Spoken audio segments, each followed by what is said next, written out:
اعوذ باللہ من الشیطان الرجیم، بسم اللہ الرحمن الرحیم۔ شب عاشور کی نماز۔ حضرت امام حسین علیہ السلام نے یہ رات مہلت مانگ کر اس رات کو لیا تھا تاکہ میں اپنے رب کی زیادہ سے زیادہ عبادت کر سکوں۔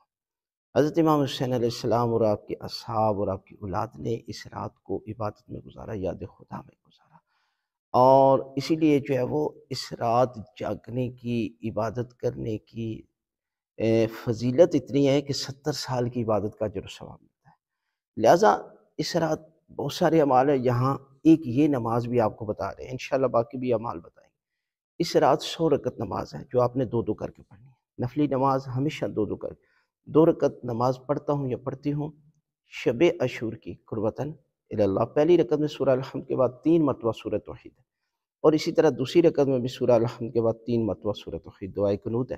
نماز کو مکمل کرے پھر 2 رکعت نماز۔ اسی طرح آپ جنہیں جو ہے وہ 50 نمازیں ہیں 100 رکھتے ہیں، اور اس کے بعد تسبیحات اربع 70 مرتبہ اس طریقے کے ساتھ پڑھنا ہے۔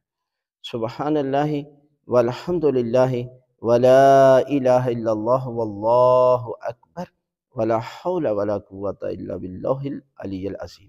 ہر دفعہ تسبیحات اربع کے ساتھ یہ ذکر بھی ساتھ ملا کے کرنا ہے، اور اس کے بعد 70 مرتبہ استغفار، استغفر اللہ ربی واتوب الیہ کا ذکر کرے، دعا کرے خالق کائنات اس شب کے صدقے میں پروردگار جو ہے وہ یقیناً اتنا اجر و ثواب عطا کرے گا